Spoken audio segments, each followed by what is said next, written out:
Welcome to PM 10 Minutes, your project management added value. Keynote speakers of the PM Forum interviewed by Andreas Heilwart, produced by the PJMD blog in cooperation with the German Society for Project Management GPM.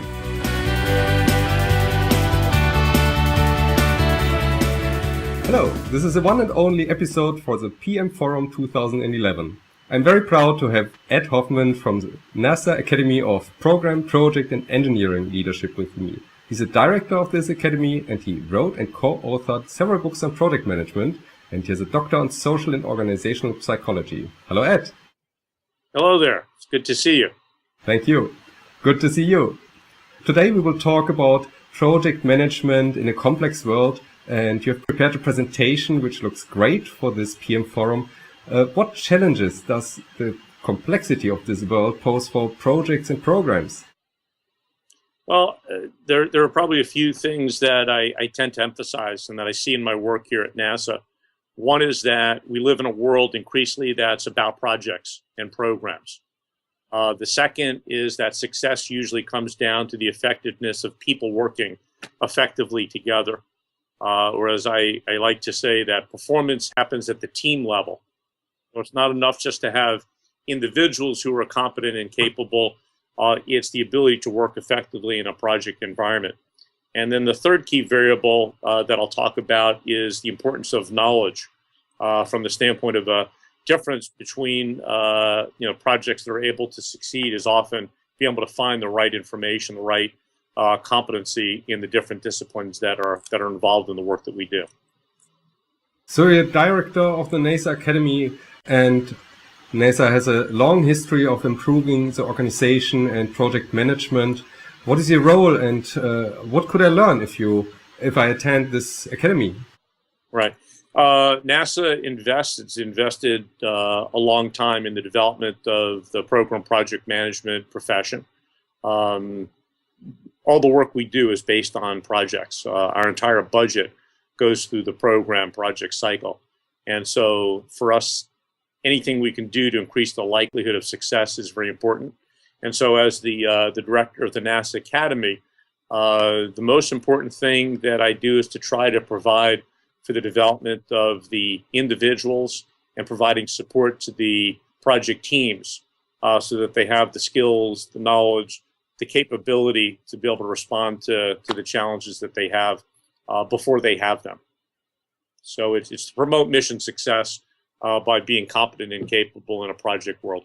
I saw that you have a competency framework, and the first thing I thought of, okay, you're an RP provider, so you're also related to the Project Management Institute. Does this competency framework relate to the model of the IPMA? Well, I see all the models. First of all, if it's a project world, part of what we need to be able to talk about is the profession of project management. And the first question I'll get from folks who are getting involved in projects is, what is it that's expected of me? In other words, what are the competencies? And so at NASA, we have a competency map for project management that talks about the things that are necessary at different stages of a career. That map for me is like a map of our country, of NASA, of the work we do, of the environment, which is closely related to the associations like Project Management Institute or like IPMA or like the different associations in other countries or other parts of the world. We just have a map at a more specific level. So it's the difference between a map of the planet Earth from a map of a country to a map of the city. They're all related, and hopefully they all represent similar truth. But for us, it's more specific to the kind of work we do in aerospace at NASA. What do you think are the key challenges for project managers at NASA? What are the key success factors in such a job? Ultimately, it's about delivery. The nature of the delivery we have of our programs and projects are often, obviously, in space.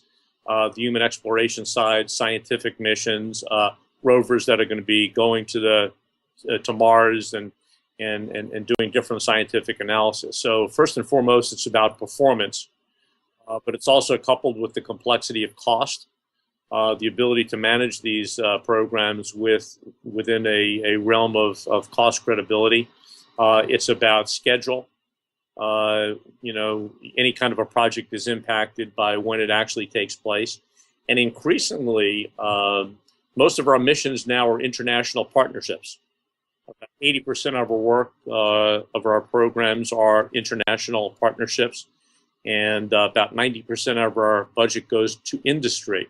So it's the ability to work with different communities who are representing different hats, and the ability to come together to effectively work, for a complex mission. So I think that's probably the biggest challenge, is the ability to get a team from the different centers at NASA, from industry, from international partners, from universities, to be able to see the importance of the vision, and then to be able to work effectively over often a period of many years.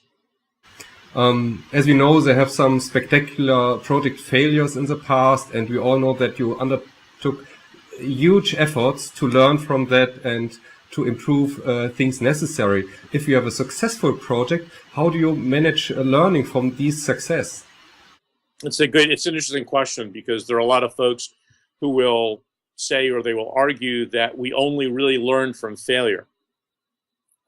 I don't believe that. I think that the accumulation of success you have is also an important way to learn, and we do that a variety of ways. First of all, through the training programs we have, we try to get our individuals to understand the key things that lead to success, as well as learning from the failures we have.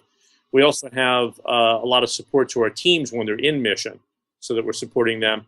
And then one of the key aspects of learning from both success and failure is we have a very strong knowledge services area, where we will promote, in a nutshell, we try to get our project people to be reflective practitioners.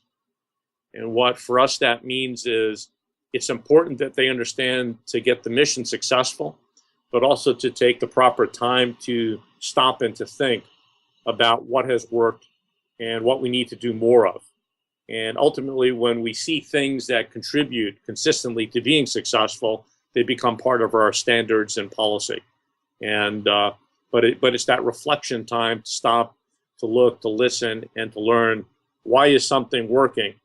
It's because we're doing risk management effectively. It's because we're using the right costing techniques. It's because of working effectively at a systems level. Then that becomes part of what we teach, what we share, and ultimately what becomes part of our policy. That sounds really good, and I would love to hear your presentation at the PM Forum, and looking forward to see you. I'm looking forward to being in Germany and sharing and learning from what other people will be talking about there as well. So I'm looking forward to it. Thank you. Many thanks for your time. Bye-bye. So long. Thank you. This is the end of PM 10 Minutes, your project management added value today. Subscribe to the podcast on pm-10-minutes.de and look out for the next episode.